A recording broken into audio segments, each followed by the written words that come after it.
Hey everyone, welcome to my backyard.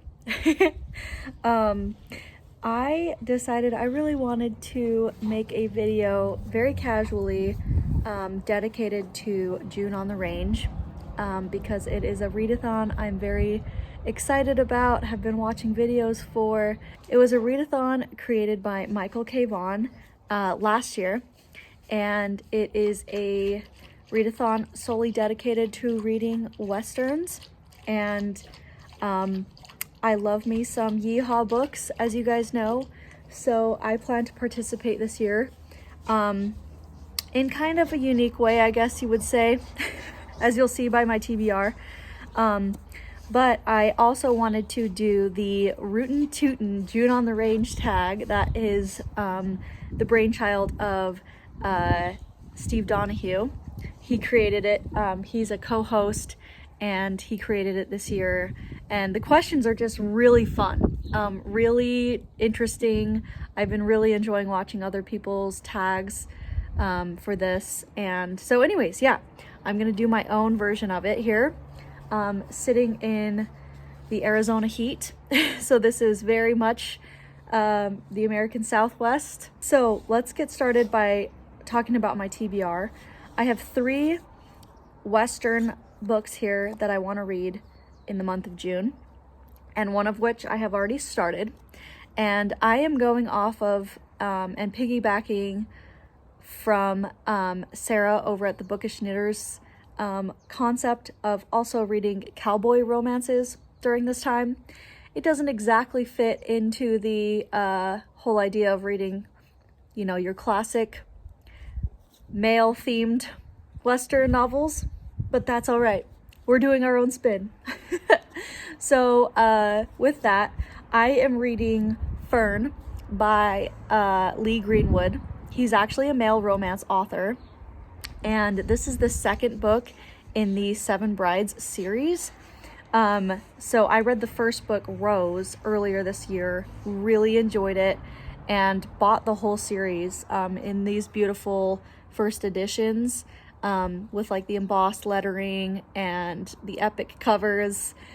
And this is actually, I mean, this is loose on the Western idea because it's actually set in Kansas, so it's more Midwest.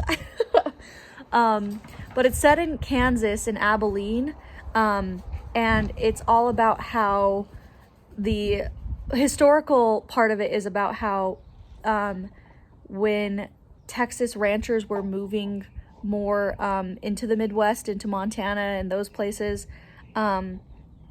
they would take their cattle into Kansas, and actually the cattle that were raised in the Midwest couldn't handle some of the diseases and stuff that the Texas Longhorns were able to survive and had built an immunity of.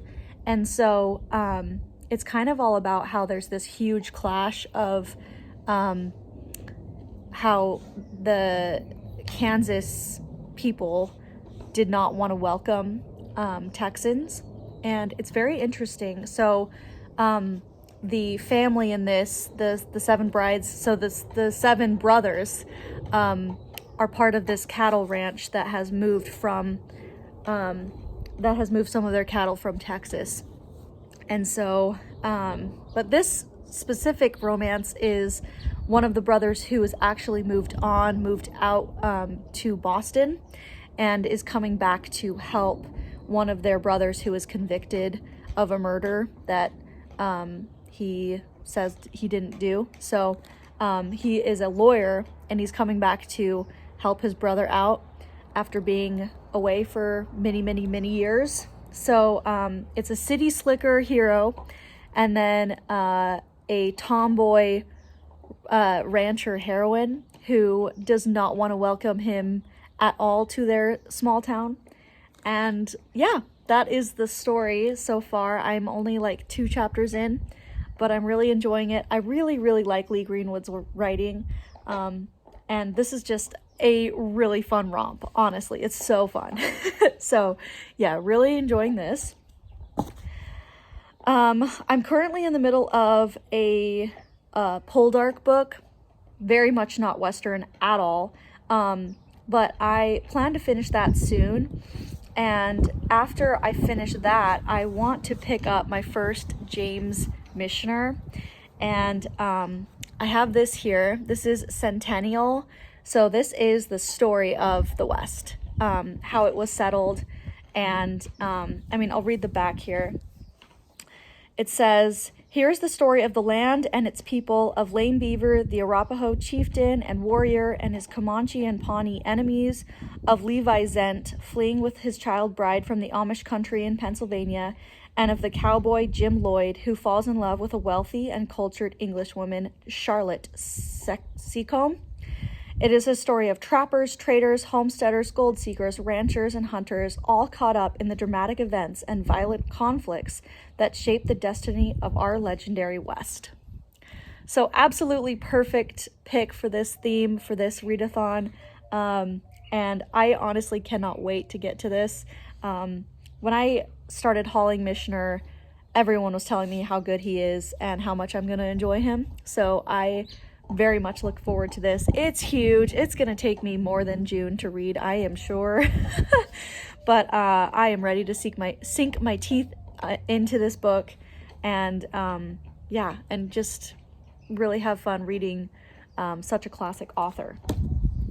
Okay, and then the last book on my TBR is another Calder book in the Calder series by Janet Daly. These are contemporary cowboy romances. And this, well, now they're contemporary. They were actually, the first two in the series were historical, but we've moved on from there.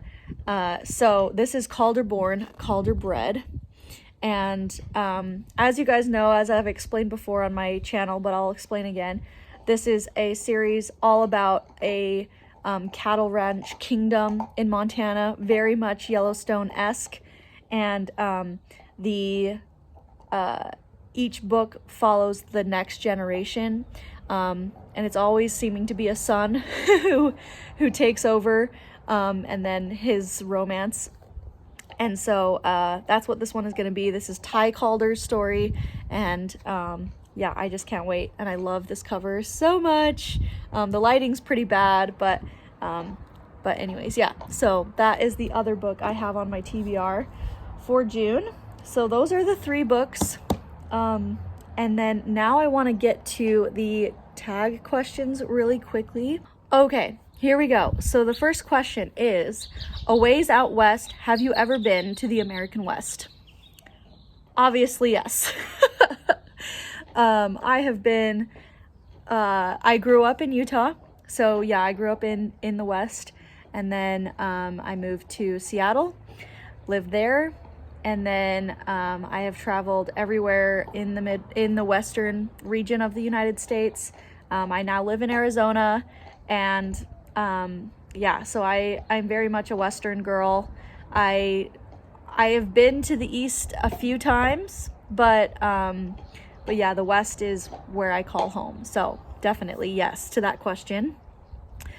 Number 2, Dry Gulch. What's the smallest town you've ever visited? How small is your town right now? So the smallest town I've ever actually visited and not just passed through, I was thinking about it, and I think my answer is Marceline, Missouri. That is a town, I just looked up the population, and it's like 2,200,000. And so it's pretty small, not as small as some people's towns that they've been saying they've been to, which is crazy. Some people's towns they've said is like less than 50, which is wild to me. But yeah, it's actually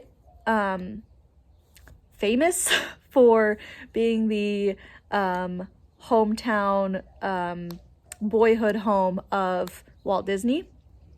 And my grandma's sister lived there. And so one time we did a road trip and we stayed at her cute farmhouse there. It was adorable. And we went and saw the Walt Disney Museum they have there that's super small, in his actual home that he lived in. And yeah, it was a really good trip. I really enjoyed that trip. So, yeah, that's the smallest town I've ever visited. And then the next question is, how small is your town right now? Not small at all. So I live in Mesa, Arizona, which is a subset of Phoenix. It's its own city, and it has 17 freeway exits. It's huge. It is ginormous. It is mostly residential, but yeah, I looked up the population, and I think it was about 510,000. So yeah, pretty large. And definitely not small town at all. Although I grew up in a small town in Utah. So I consider myself more of a small town girl. But yeah, definitely living in a bigger city than I grew up in. Okay. So, number 3, where the buffalo roam. Have you ever seen an American bison in person? No, I have not. Or, what's the largest hoofed animal you've ever seen? I honestly don't know what the largest hoofed animal I've seen. I mean, do giraffes have hooves? I think they do. That would probably be it. And then, or do you have evidence that you live near coyotes, which is a 100% all capital letters yes. Specifically where I live, right up against the mountains, in Arizona, we get coyotes all the time. We hear them all the time at night. I might even insert a video here. It'll be a different angle because it's from my phone. Of the coyotes howling one night. You'll just have to turn your volume all the way up to hear it, but this is the evidence that Steve Donahue has been asking for, so roll the clip.